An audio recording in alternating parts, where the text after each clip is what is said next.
You are making the world a better place by listening to the Joy of Living podcast.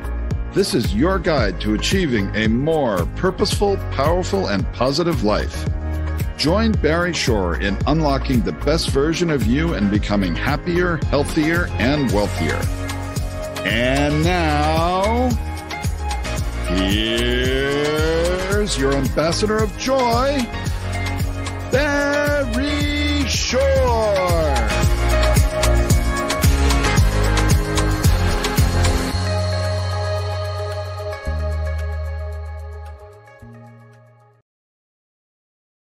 Good day, beautiful, bountiful, beloved, immortal beings, and good-looking people. Maybe you're good-looking, you're always looking for and finding the good. You found good in abundance because you tuned in consciously and conscientiously to the Joy of Living with your humble host, Barry Shore, the ambassador of joy. Now, you'll notice I didn't say the ambassador of joy. The ambassador of joy, and you tuned in for one reason and one reason only. And it's the best reason in the entire world, because you care the most in the entire world about you. That's right, Y-O-U. And that's great, because when you become the best you make the world a better place. You build more bridges of harmony, you create more joy, happiness, peace, and love in the world. And we're going to talk about love today. This is a love story session. This is a session that's going to rip your heart out, tears in your eyes, put it back in, and give you hope and faith for the future. It's truly wondrous. And I'm just so humbled and honored that Joshua Washington is here with us today. And we'll get to him just in a moment. In the interim, I just want to mention the reason that you're here and you're joined right now by 511,613 people around the world, because you know that when you come to this show, we talk about the three fundamentals of life. And when you work and live with these three fundamentals, the result is that you'll be happier, healthier, and wealthier. Who doesn't want that? Now, the three fundamentals are, number one, life, your life has purpose. And when you lead a purpose-driven life, number two happens. That's good number two. You go MAD. Now, MAD is a wonderful acronym that stands for make a difference. Lead a purpose-driven life, you make a difference in the world. And number three is to unlock the power and the secrets of everyday words and terms. Simple example, right now the show is carried over the internet. Ask anybody, what does www stand for? Invariably say it has to do with the internet. Factually speaking, they're correct. However, in our world, the world of the positive, purposeful, powerful, and pleasant, www stands for what a wonderful world. And what is a word, right? W-H-E-T-A. And of course, the tip of the hat and a big thank you to Satchmo Louis Armstrong for enabling that song, What a Wonderful World, to go viral and touch not just tens of millions or hundreds of millions, but billions of people around the planet. And whenever you hear the opening bars of what a wonderful world, what do you do today? You can't help it, you smile. Now, smile is one of the most important words you can internalize, utilize, and leverage in your life, because smile stands for seeing miracles in life every day. That's right, seeing miracles in life every day. Now, I'm privileged to speak to people around the world. They do this, hundreds of thousands of people every month. And I do in-person events as well. Recently, I spoke to a group of 1,172 people. And I'm telling the story about Barry Shore. I'm talking about seeing miracles in life every day. And some people raise their hands and say, hey, Barry Shore, I've been out for hours. I haven't seen any miracles. And I asked them, are you here? Can you hear? Can you stand still? I can't do that. Can you walk? I feel you that. Do you have water, drink, your food, get a place to sleep, your family, your friends? Every single one of those is a miracle. And what's the proof? Simple proof. 1 million people didn't get out of bed this morning. You know why? They died. By definition, if you're watching or you're listening, you didn't, you're here. You have an obligation to live life to the full, live exuberantly. Let me tell you a quick story. It's about me. Imagine, if you can, I'm standing up in the morning, completely healthy and hearty, able to leap tall buildings in a single bound. And that evening, I'm in the hospital, totally, completely paralyzed from my neck down. It's called being a quadriplegic. Nothing in my body moved. I can only communicate by blinking my eyes. It was not an automobile accident. It wasn't a spinal injury. It was a rare disease that took over my body, rendered me a quadriplegic in a matter of hours, standing in the morning healthy, in the hospital in the evening. 144 days in the hospital. I was in a hospital bed in my own home for 2 years. I couldn't move. 4 years in a wheelchair. I had braces on both my legs, my hips to my ankle. That was progress. Thank God today I'm able to be vertical and ambulatory. I have a 7-foot walking wand. So I'm a triped, not a biped. Can't walk up a stair by myself. Can't walk up a curb by myself. I help 12 hours a day, 7 days a week. However, you hear my voice. Positive, purposeful, powerful, pleasant. All because of one word. That word is smile. Seeing miracles in life every day. I'm going to tell you a quick story, though. My 8-year-old niece comes over to me a couple of weeks ago. He says, Uncle Barry, can we spell smile S-M-I-E-L? I thought about it. Smile sounds the same. Why not? Asked her how come. She says, because then it would stand for seeing miracles in everyday life. Out of the mouth of an 8-year-old. But what was she doing? She was creating the kind of world that she wants to live in. Now, CREATE is a fabulous acronym that stands for causing rethinking, enabling all to excel. We're going to talk about rethinking today in a very deep, emotional way. Now, I have to warn everybody that when you do create this new order of thinking, it's called a shift in perspective. Now, I work with people for more than 48 years. And I can tell you, when people come to me, on paper, they're doing fabulously well. When they start telling me their story, what they've done is they drop the F in shift, and the other stuff happens. You got to keep careful with your Fs. When you shift your perspective, you can internalize, utilize, and leverage the 6 most important words you'll ever learn. And these are choice, not chance, determines your destiny. How you choose to respond in any given situation will determine your path in life and your trajectory. Now, I have to warn everybody, including Joshua, that I do use a lot of 4-letter words throughout the podcast. Now, of course, the 4-letter words that we use are positive, purposeful, powerful, pleasant. I even use the 4-letter FU word. And it's positive and purposeful, huh?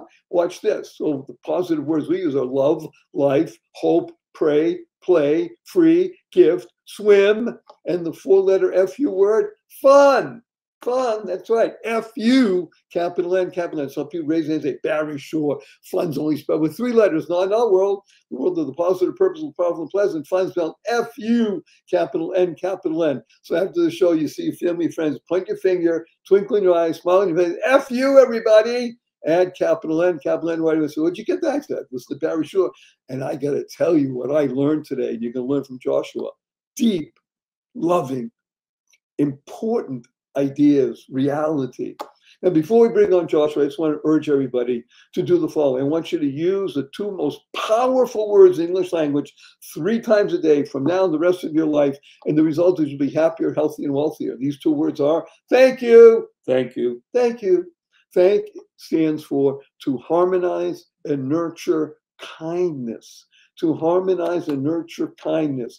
KIND is a fabulous acronym that stands for keep inspiring noble deeds. I can't think of anyone that inspires noble deeds I want to share with you. And wonderful Joshua Washington. Joshua, please say hello to 517,922 people around the world.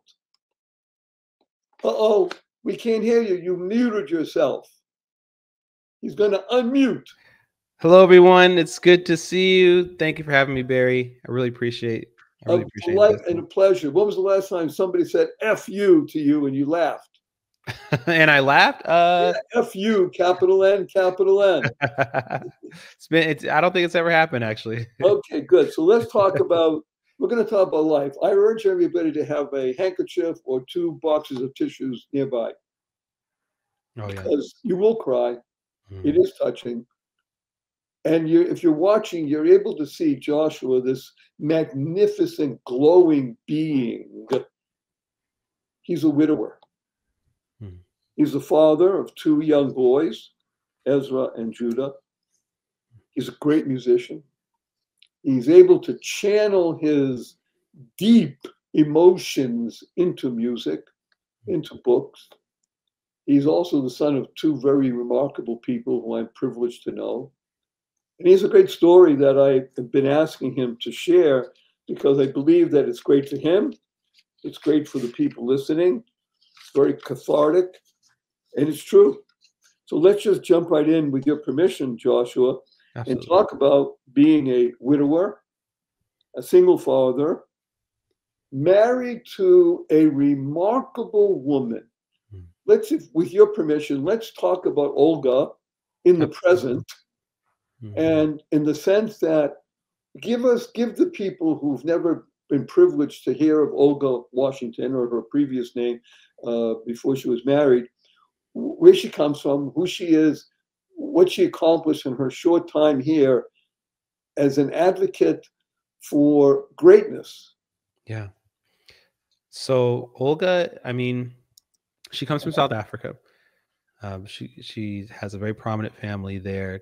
She was very much involved in matters in South Africa on the ground, with youth, with young women, especially. She was an attorney, an educator, a speaker, very dynamic speaker, and she always was a strong advocate for strong Africa-Israel relations, a fierce voice for the Jewish people, for Israel, and for a strong South Africa. And so those passions of hers are really uh, what brought us together, what pulled our two families together in the first place. So I met her under those kind of those passions that we both shared. Okay, but let's be open here. You live in the United States of America. Yeah. Come from Sacramento, and you live in North Carolina. How did you meet this dynamic, amazing being who was born and raised in South Africa? Did you have mutual friends? What occasioned the ability for you two to even meet? Right. Well, the thing that brought us together, I think, the way that we met. So both her father and my father are pastors, and they're both very much involved in Israel advocacy and Jewish Christian relations, Black and Jewish relations, and so it was something that before we even met them, my father and I would use her father's speeches as resources. He would speak on panels. He would speak at hearings about Israel, about South Africa and Israel, and so we just started. Before we met them, we just were using his words, and eventually my dad reached out to her father and they began talking. That's when I got to meet Olga, because she was very closely working with her dad at the time, and so I discovered her. My dad posted a picture, and I happened to be walking by, and I looked and I said, "Who's that girl? She's cute." And my dad looked at me and he said, "She's out of your league, is who she is." This is the first thing he said. Wait a minute. I want everybody to understand, if you're only listening, you're privileged. If you have the ability to be watching as well, then you are in a rare place. And it's really important to see how the light coming from Joshua as he's talking about this, and how Joshua's father said, "She's out of your league." And he loves his son, by the way. He does. I know Pastor Dumisani. He's a very straightforward being. So when Absolutely. he said it, he wasn't saying in any way to be cruel or anything. Right. No. He's just being honest. It's okay, son, I love you. This is a princess. Yeah, exactly. Yes, exactly. That was exactly it. Let me just tell you what this actually is here, because, and he was right. I mean, that was about 2 years before Olga and I we began our courtship. It took a long time for me to get her to notice me, for that very reason. And she's very special and very driven and focused on what she knew she needed to be doing. And so, yeah, she grabbed my attention right away when I first saw that picture of her. And we became friends pretty shortly after that. You know, we had a lot of common values, grew up in a very similar kind of household, very Zionist household, very Christian, very rooted in the Bible. And so we became friends quickly, but it's making that transition was not as easy as I thought it was going to be. Yeah. And my parents loved her from the beginning. So it wasn't, like you said, it wasn't that my dad was trying to be mean. They thought she was great. He was just saying, "Hey, you're going to have to really step it up. You know, if this is who you want to marry, you're going to have to, step up a little bit." You got to play in a different league. Exactly. No longer a pro-am. You got to turn. Yeah. Exactly. And let's just go deep, a little deeper. Olga had, as you said, she was an attorney and an advocate, and she had been married, and not a good marriage. No. Which actually was good for you. Right. Yeah. Not a good marriage. No. Therefore, she needed to leave. And she did, and thank God, I don't think she had any children from that marriage. No children. And the other thing is that who is older, you or she? You're older than she? No, she's older. So as a matter of fact, one of her reservations when I first told her how I felt about her was that I was 9 years younger than her. So she's 9 years older than I am. So that was something for her. Never thought that she would even be talking to a guy like that who was that much younger. Right, because you're like a kid. Hello. Yeah. Say again. You're like a kid. Yeah, exactly. Like who's this boy? You know, Right. wanting to come to me. Yeah. So no, there's the age difference. There was the distance. I was in Stockton, California. She was in South Africa, Johannesburg, South Africa. All those things. But for me, you know, I didn't care. You know, and so it took some time though. So it took 2 times of me actually coming to her and telling her how I felt, for her to then to consider.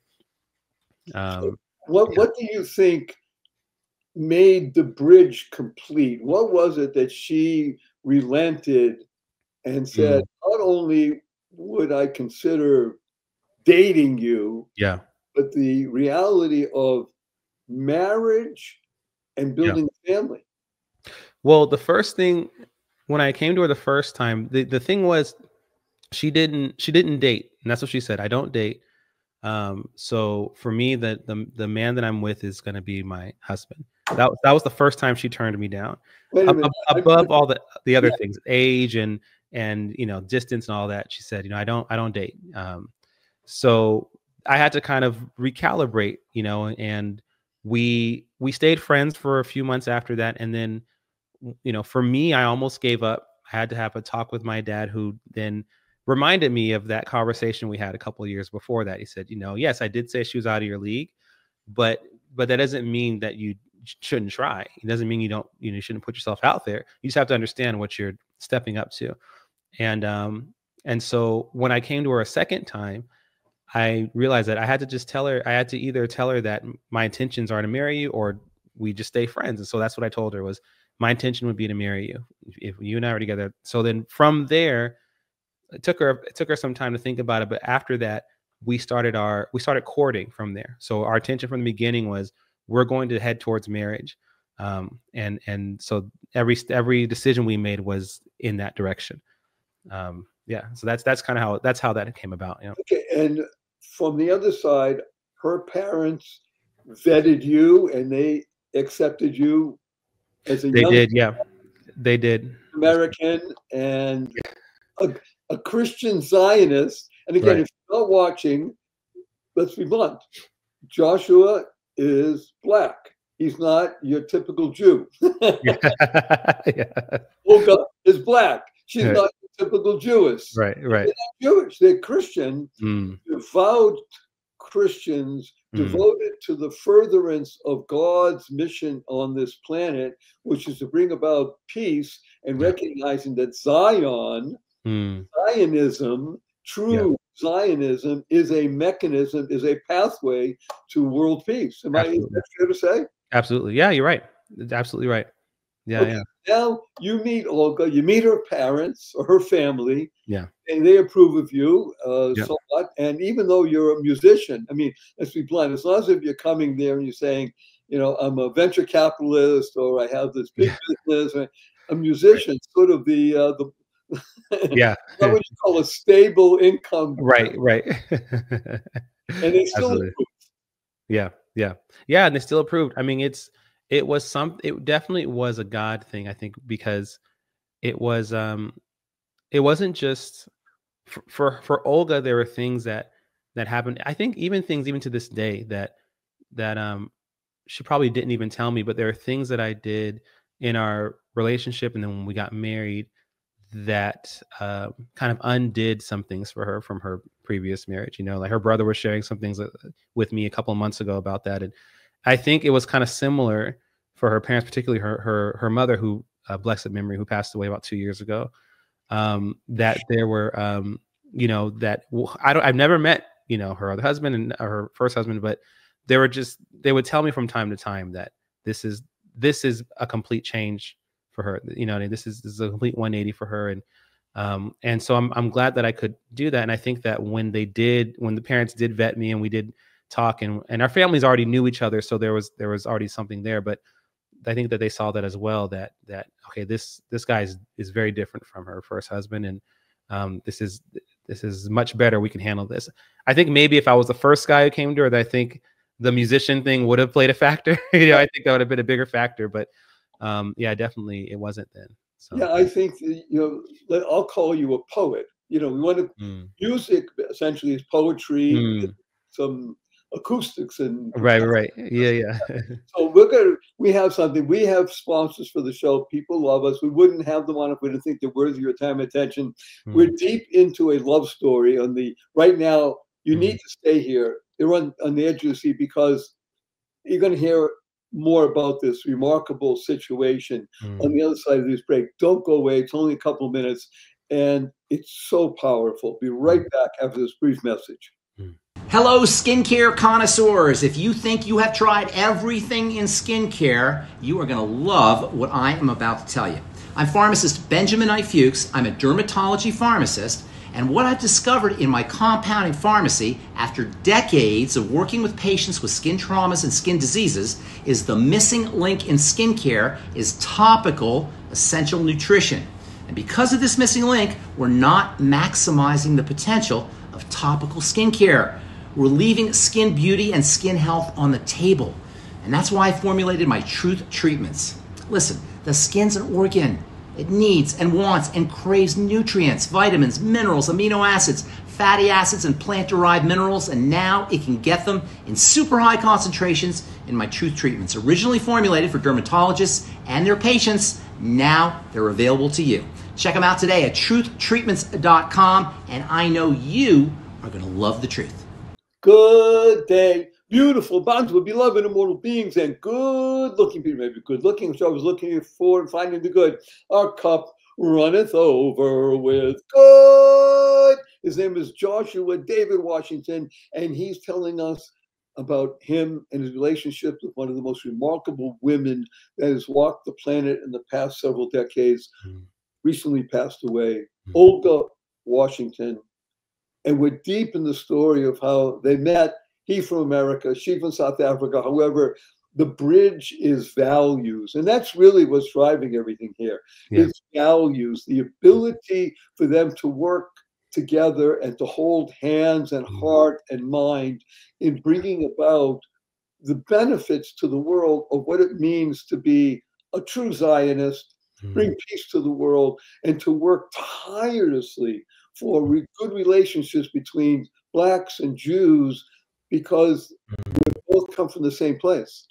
Yeah. Both want the same things. So here we are on the edge of our seats, and you're telling us a great love story that Joshua sees Olga's picture, falls in love, travels to South Africa several times, and she says, "Go away, kid, you bother me," because she's older, and she had been in a marriage that wasn't successful, and she's not there to date. She's there, if she's going to do something, it must be forever. Yeah. And finally, you win the hand of the princess. You ask her to marry you, and she says yes. Says yes. Wow. Now, how old were you chronologically? I was, when I told her my intention was to marry her, that conversation, I was 26 years old, 26. 26, and she was 35. 35, yeah.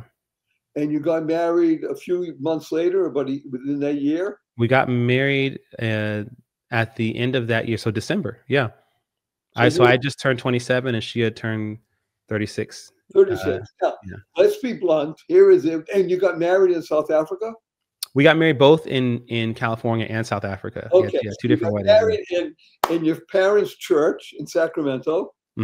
In Stockton, yeah. Right. And you got married in South Africa. And I'm going to ask, her parents come from a particular tribe in South Africa. Is that correct? Yes, sir. They are a part of they are the Tswana tribe. Right. So I assume it was a very different kind of service than it was in Sacramento, California.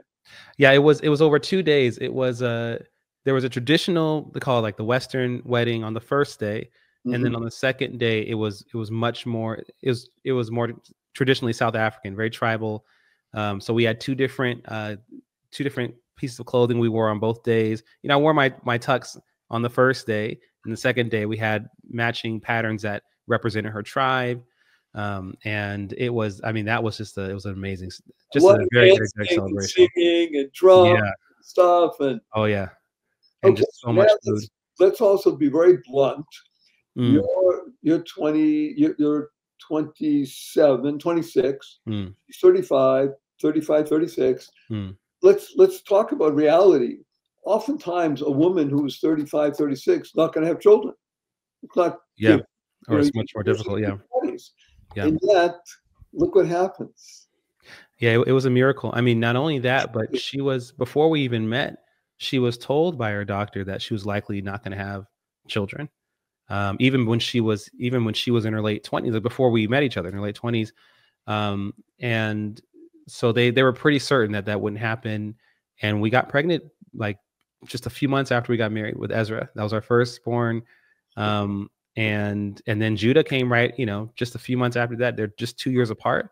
And that was, that alone was a huge miracle for her, because she had kind of, in the back of her mind, was thinking that, okay, maybe we'll just, maybe we won't have kids. Maybe we'll just adopt, or maybe which we were already talking about doing anyway, but so maybe we'll adopt more because we won't have any, you know, of our own kids. And so that was a blessing from the start. So we got married in December, and then by April we found out we were pregnant with Ezra. Yeah.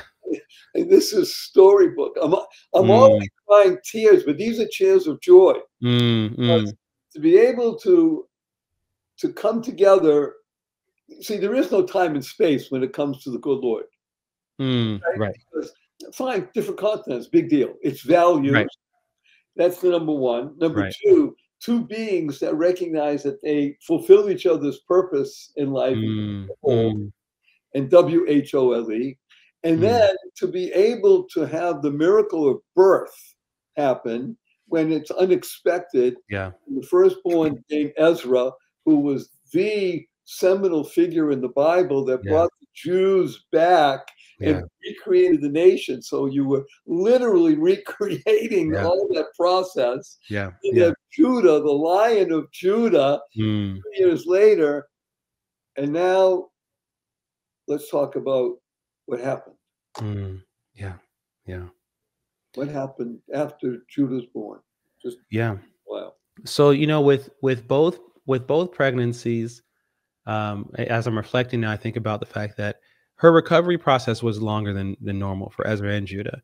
And then as a matter of fact, and then about a year and a half after Judah, she actually got pregnant again, but wound up having a miscarriage. So we had that was supposed to be our third, who would be about 2 years old by now.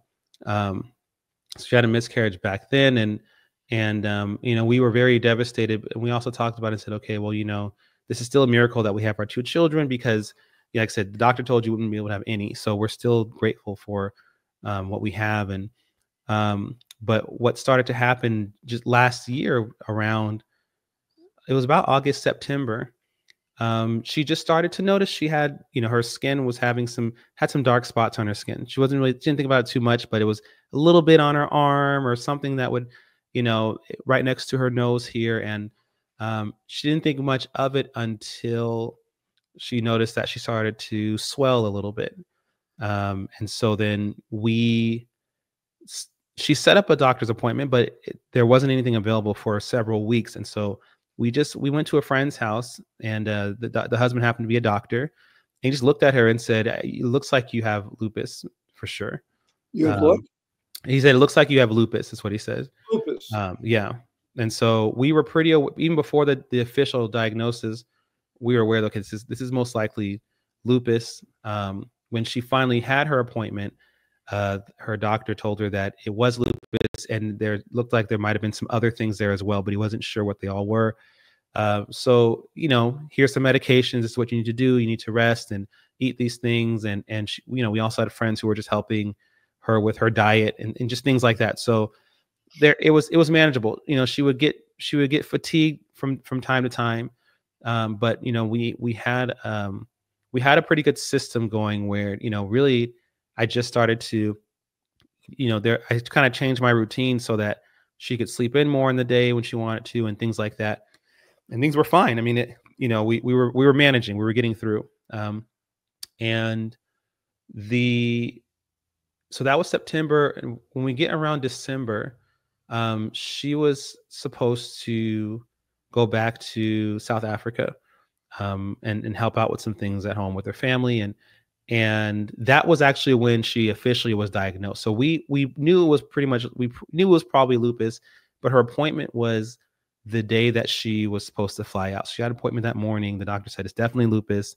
There's some other things as well. I'm not sure what they are yet, but it's not just lupus. So she comes home, she lets me know what the doctor says.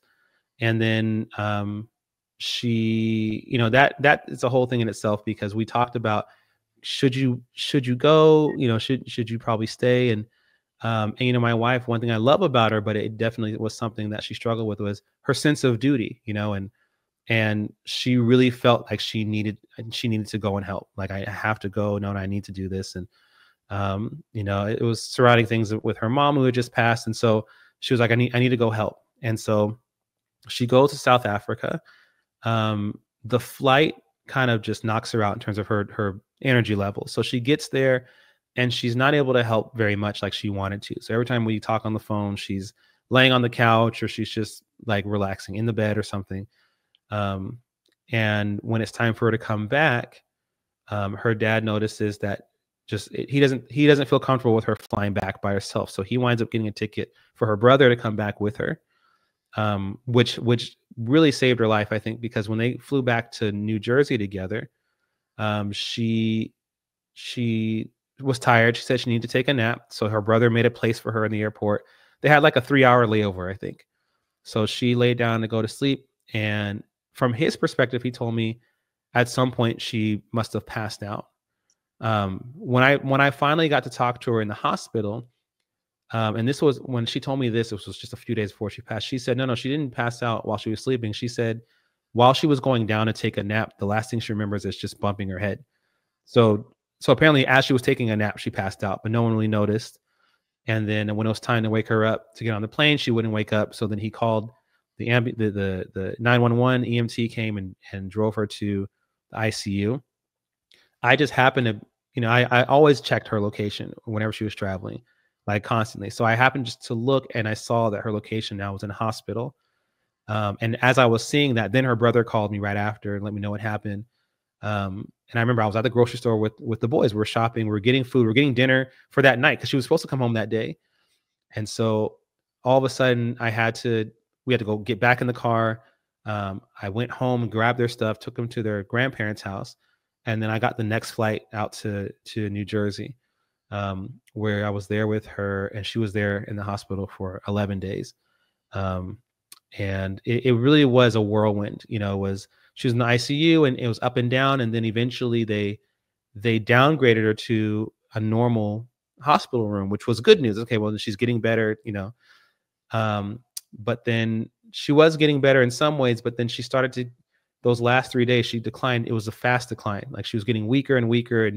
And soon it was hard for her to stand up.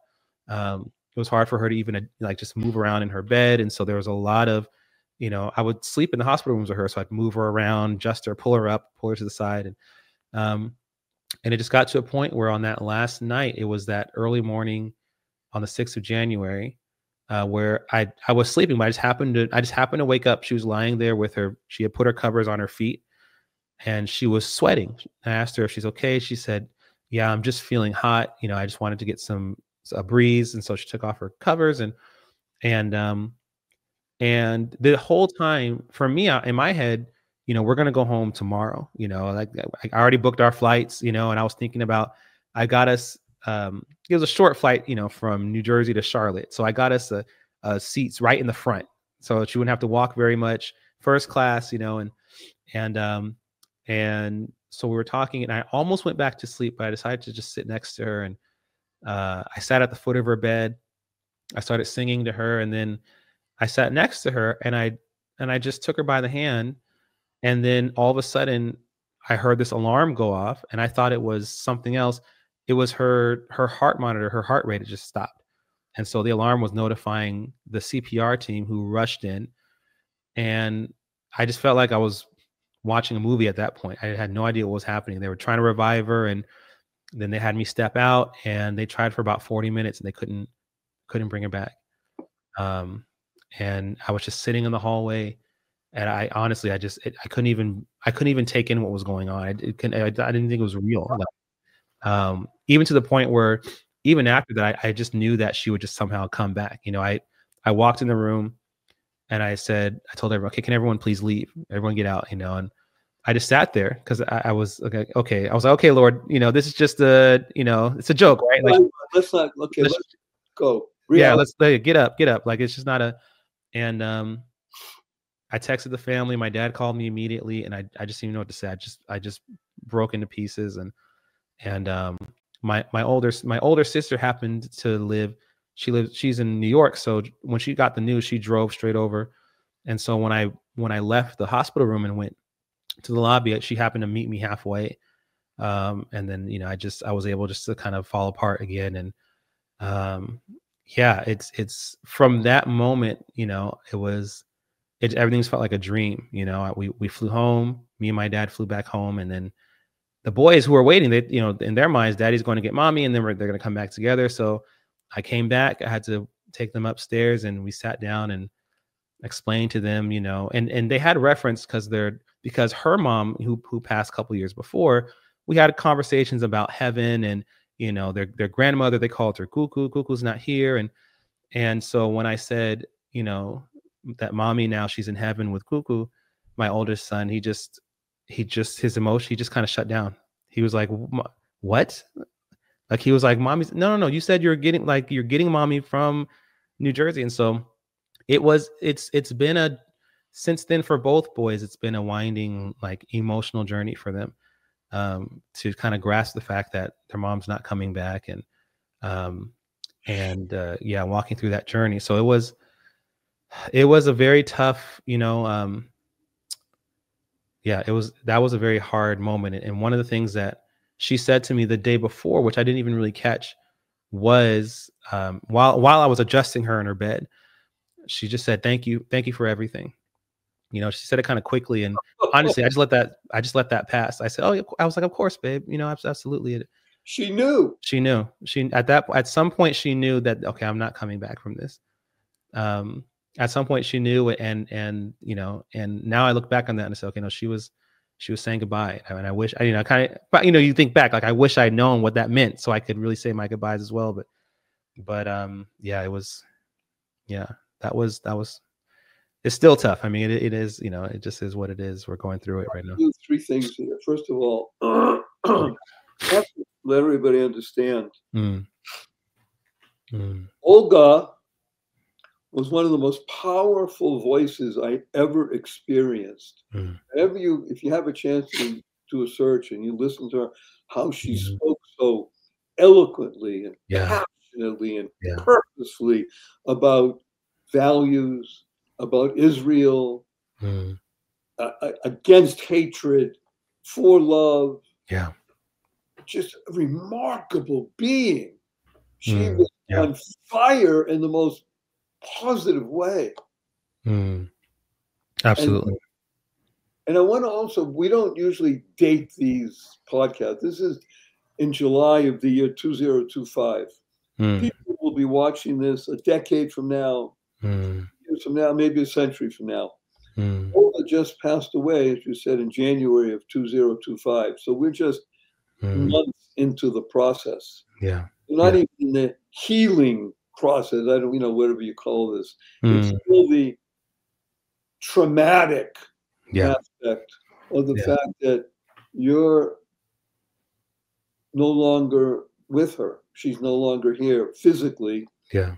And we have two young boys who are processing this, don't understand it. You're right, you're raising.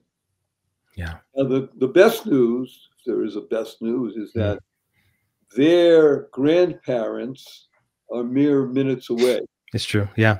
So they are encompassed with love, caring, with solid situation. Yeah. they can begin to hold on to, and they have daddy.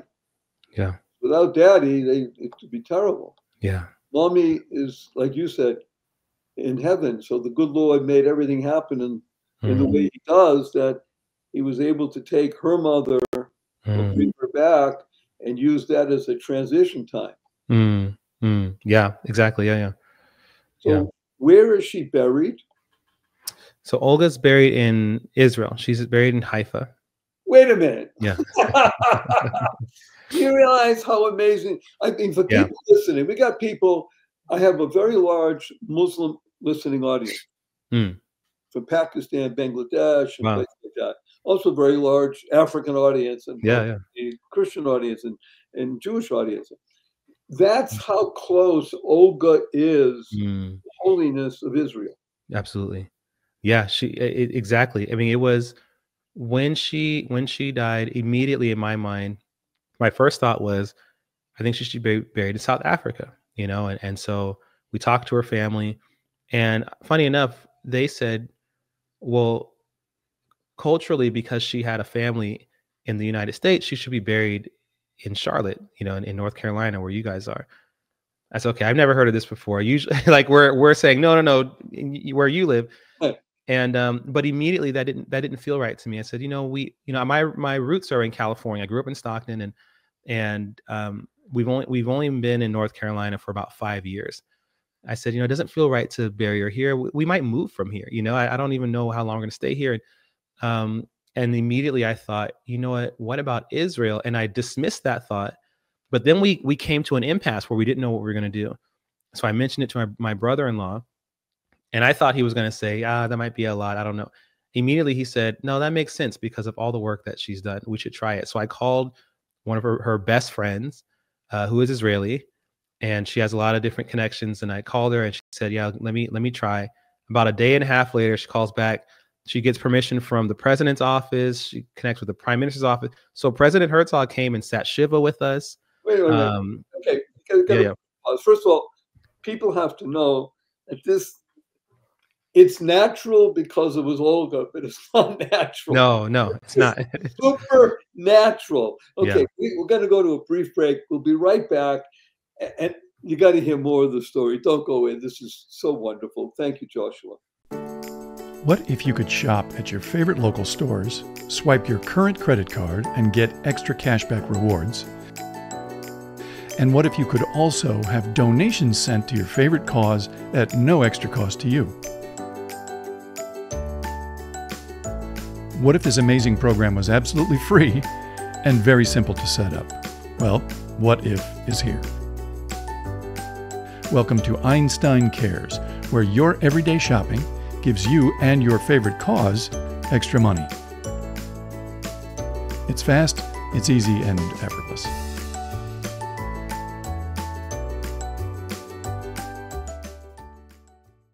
Good day, beautiful, bountiful, beloved, immortal beings, and good-looking people. Good-looking, you're always looking for and finding the good. We're finding good. The experience of the life of Olga and Joshua Washington. Olga has recently passed away. Physically, she's not here. Spiritually, she will never leave. Her essence is here. And it's being channeled through Joshua and through Ezra and Judah. And now her physical remains want to have a place, a resting place. And yeah, South Africa could be that place because that's where she is, her birthplace. Right. America could be her place because that's her husband and family are American. Right. North Carolina, that's sort of a way station. Israel is the home. And it's everything she talked about, worked on, and advocated for decades. Yeah. This is her whole experience. It's not easy for anybody to just pick up a phone and say, I'm going to be buried in Israel. Right. Yeah. Right. Well, let's also be blunt, a non-Jew. Okay, let's also be blunt. Coming from another place. Let's also be blunt. Who are you? Oh, you see, connections make a difference. Yeah, absolutely. She was one of the most powerful advocates of Zionism. So when her beloved people that she worked with understood that she departed, well, of course she needs to be buried here. Yeah. Yeah. Israel is her home. Absolutely. Now, to get permission for a body to be buried anywhere is not a simple thing. You're talking about a body being buried, transported, accepted. When it gets to Israel, it has to be accepted. When are you talking about give me your body? Who are you? What's that? Right.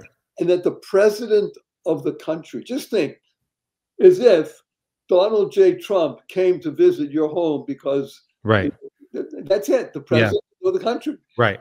Now, for those who don't know what Shiva means that you are in a mourning period for the being that just passed. Shiva means to shave, to sit. You're sitting low to the ground. It's a period of mourning. And now people are coming and people are telling stories about Olga, aren't they? Yeah, they are. Yeah. They're telling stories. They're sharing memories. People who happen to be visiting Israel from other parts of the world. People, who are living in Israel. I mean, it was we did it for just a day. I know usually it's done for some people for 7 days, some people for more, but that whole day was just full of people coming in and out, sharing. And then at the end of that day, that's when the president came, spent about a half an hour with us and talked to, again, because of the work we all did. He knew our families, he knew our fathers, he knew Olga, and just shared his sentiments as well. It was a blessing. There were two things that happened that day. There was that someone else who sat Shiva with us shared a piece of history with me that I didn't know, but where Olga's buried in Haifa, it's an area I think, well, first of all, where she's buried in Haifa is not far from this town called Givat Olga. And Givat Olga is named after Olga Hankin, who was a pre-1948 Zionist. Right. She was an activist. She was a speaker. She purchased a lot of land, and she was married to a man named Joshua Hankin. Stop. Well. They told me the story. I looked it up. I said, "You're lying to me. You're lying." I looked it up. Yep, it's not far. Givat Olga's named after her. Her husband's name is Joshua. They were both very strong Zionists. Like I said, she died in 1943, so before 1948.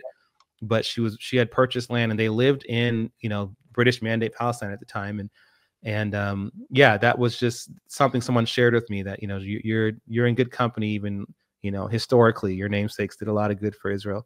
Okay, so our time is coming to a close. However, I want to invest a number of minutes here with you and talk about your music, which is ethereal, powerful, wonderful. Everything, by the way, you want to know about Joshua and Olga is in the show notes. You don't have to write anything down. It's all here. Yeah. And it's quite remarkable. This is a love story. And Thank you, sir. Death is a very real part of love. How one handles it is to be able to raise two young men, two boys at the moment who will be men, and to raise them with joy, happiness, peace, and love. By the way, Joshua, I created an acronym for your name. May I tell it to you? Please. Okay, so Joshua, Joshua. Joy opens success. Happiness underpins all. Wow. So talk to us about your music. Be so kind. Absolutely. I love that. So like you said, it is, a lot of it has some ethereal nature to it, but I grew up in church, grew up playing piano, learning how to direct bands, direct choirs, be a worship leader, all those things. And I loved film scores. I loved movies growing up. So I always wanted to compose for film scores. I went to school for composition. So my background is very orchestral, soulful, and then it had the melding of, sometimes it's reggae, sometimes it's Motown or folky even. I grew up with a lot of different genres. So my music kind of encapsulates that singer-songwriter nature, maybe like Jim Croce or Stevie Wonder or James Taylor, those kind of people who loved lyrics, but with the musicality of maybe Fifth Dimension or your favorite soundtrack. It has all those kind of lush. Some great expositors of music. Yeah. My favorite. Those are my like North Stars. And so I call it symphonic soul. That's the genre. And especially now since Olga passed, I've been writing a lot of new music and been on a tour sharing that new stuff, and it's been, I think I've gone deeper into that sound just emotionally. It's reflected in the music, and it's so far. The first show on the tour was in Jerusalem, and that was, I mean, that will forever have a special place of art. It was it was such an uplifting night. Felt very sacred in a lot of ways, and then London was the second show. Now I'm having a bunch of shows in the U.S. Just sharing this new stuff and really, the desire to lift people through music is still there, and so it does bring me joy still to share, and even as I'm walking through grief, to share in that with people, and I'm my prayer is that it reflects, people can see that in the shows. That was an important line, Joshua. Walking through grief. Using music to bring uplift to people. Yeah.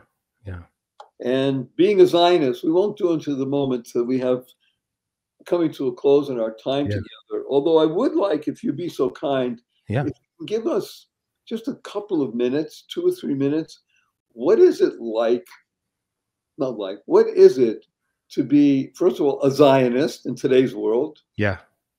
A Black Zionist, a Christian Zionist. Yeah. Yeah. Do you get a lot of love, or the other, or both?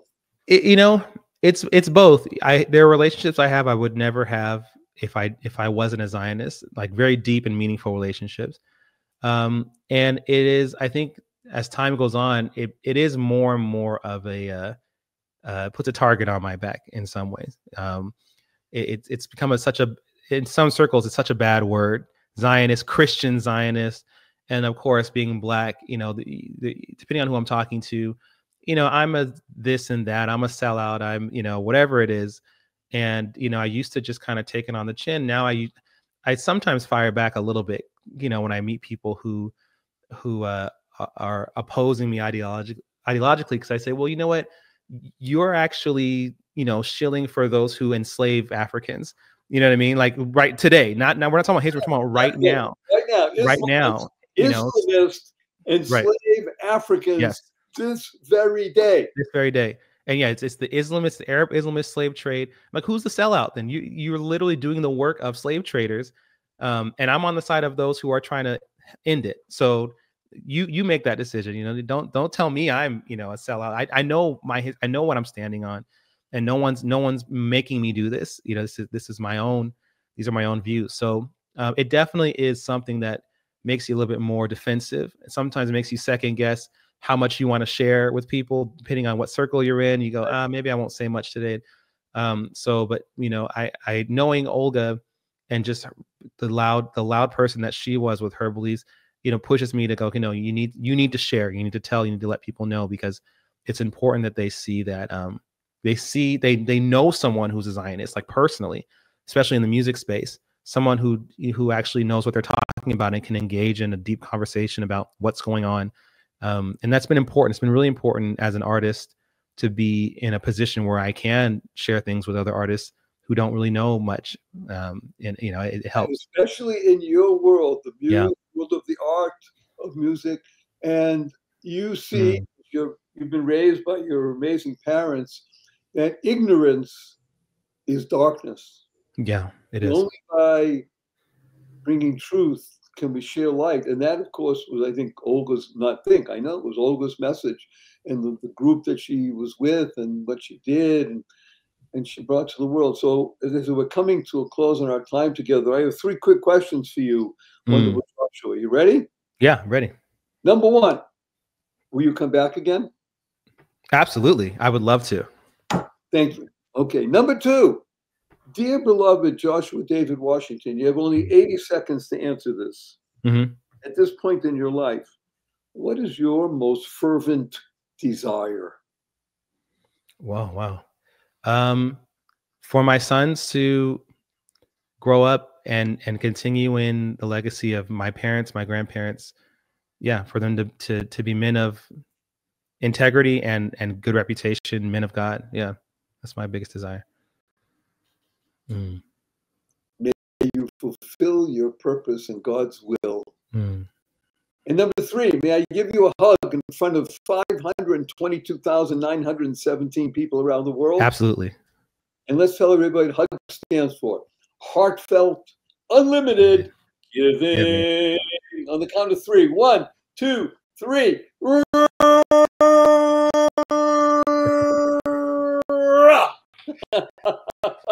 Remember, you've been listening to The Joy of Living with humble host Barry Shore, the ambassador of joy, and our amazing guest, Joshua David Washington.